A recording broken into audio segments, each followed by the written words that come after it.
Hey, back with another episode. Are you ready?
Alrighty, SY Sports preseason top 10. Football's almost here, and I'm very excited for it. Very excited. Got nothing else to look forward to except disappointment and excitement, like every year. So like I said, we're gonna do preseason top 10. This is just whatever. It's nothing serious. It's mostly based off of last year and returning production, and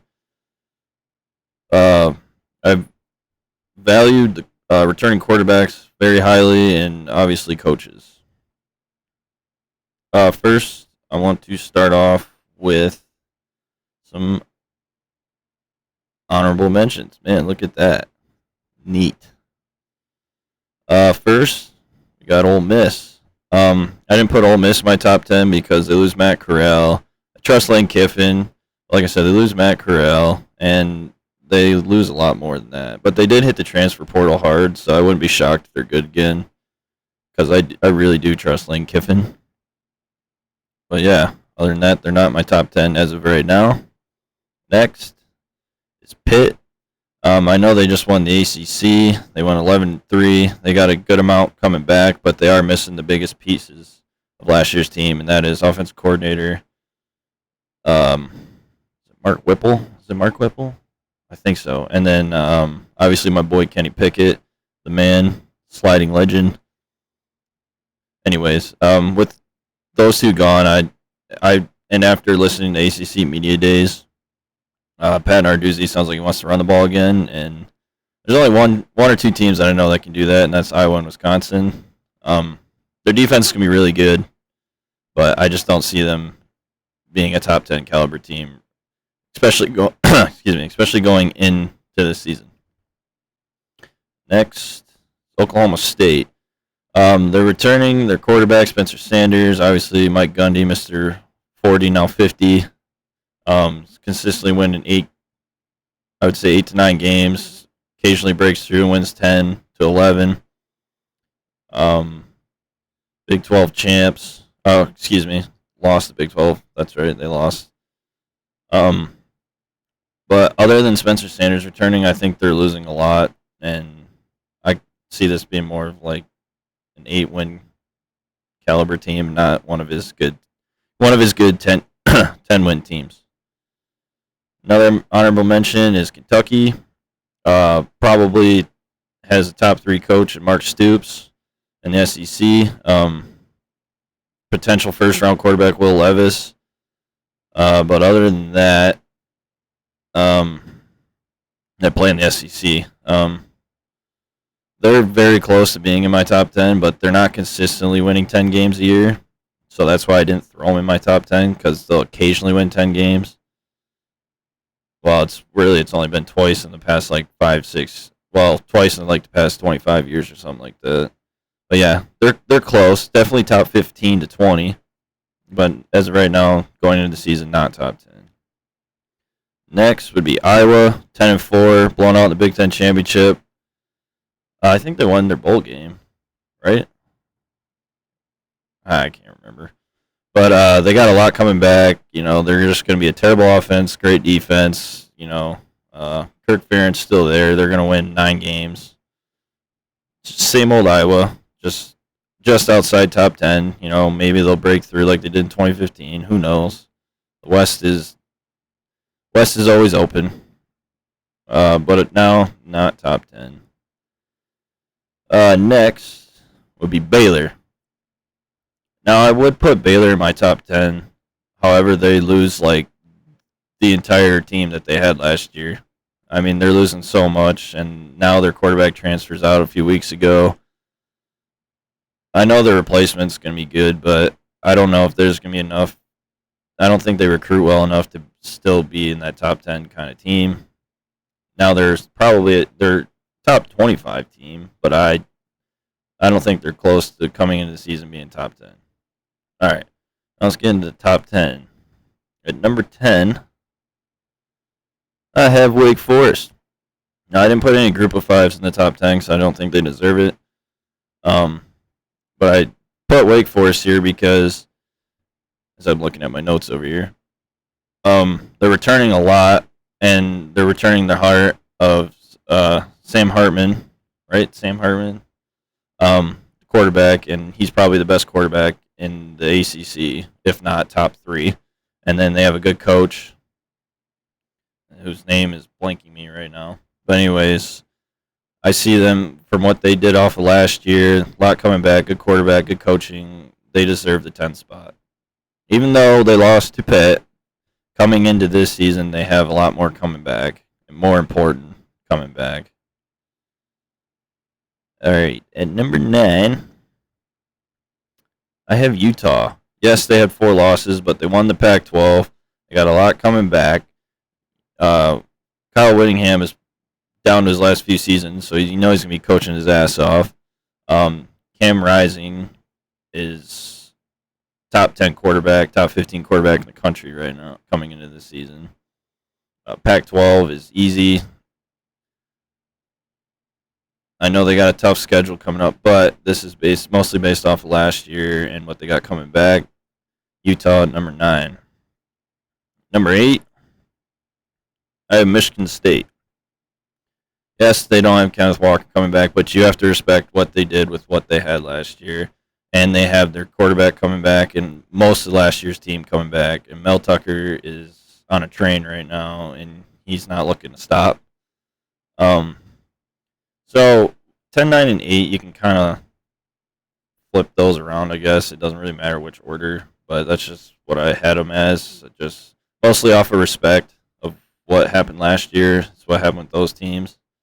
And then, obviously, good quarterback play coming into this year. Number 7, I have Notre Dame.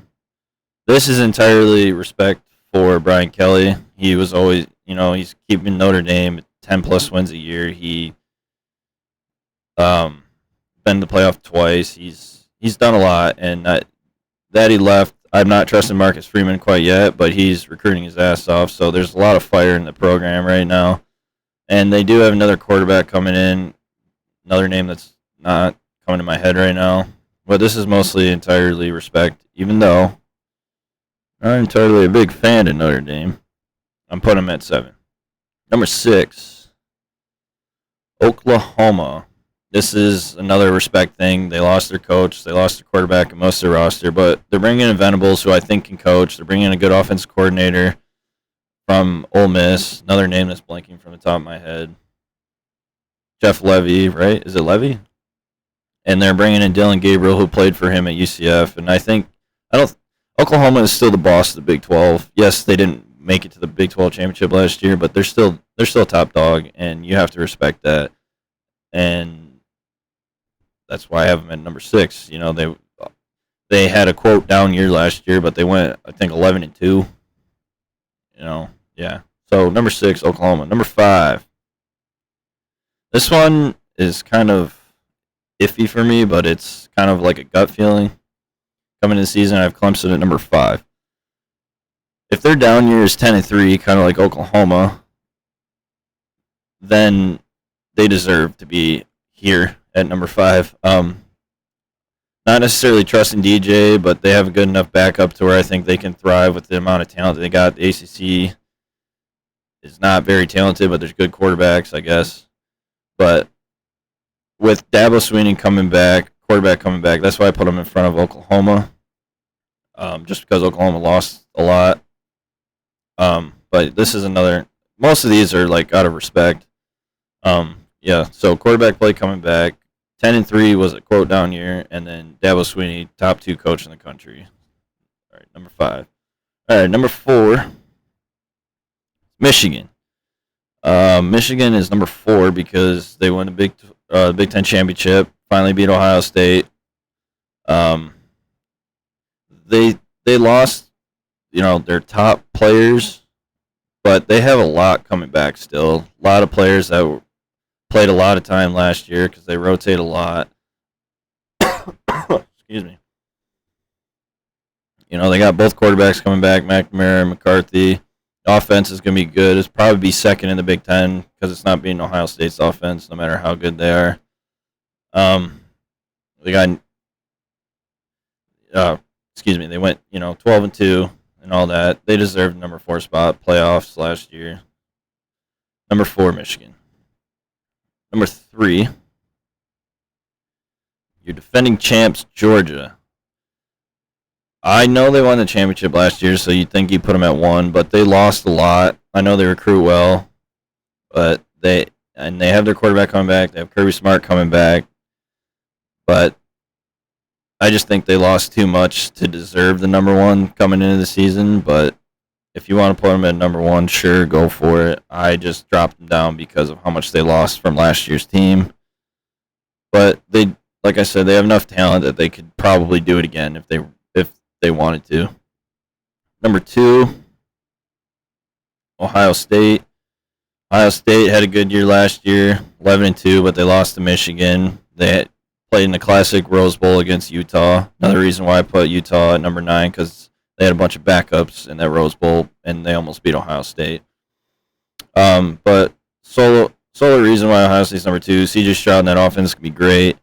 The defense coordinator, I think Jim Knowles, he's got enough talent now to where he's not going to have to build a defense like he did at Duke and he did at Oklahoma State. I think he's going to kind of be like at Michigan, like a Don Brown thing, where he's just going to have enough talent to where he can do whatever he wants, and it's not going to matter.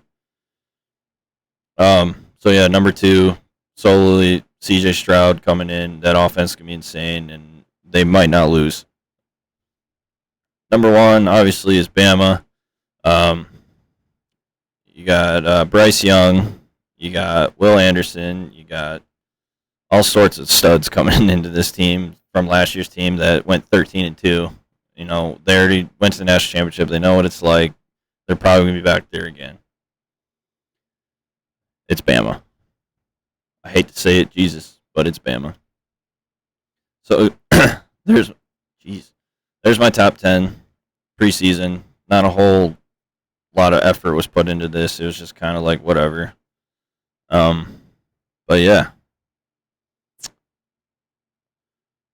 I was trying to think of any other honorable mentions that I could have had. I didn't put any group of 5 because I just don't think they deserve it, but I really, really was tempted to put BYU in there. I was really tempted to put BYU in there. They went 10-3, last year, but the year before they won 11 games or whatever it was. But they won 10 games last year, and they're returning like everybody. And they have a good enough schedule to where if they run the table or just lose one game, they might make the playoffs. They might. Their schedule is rough. One of the toughest schedules in the country. Other than that, There was really nobody else. Yeah. All right. Well, I hope you liked the video. Please comment down below, like, share, subscribe, and I'll see you in the next one. See ya.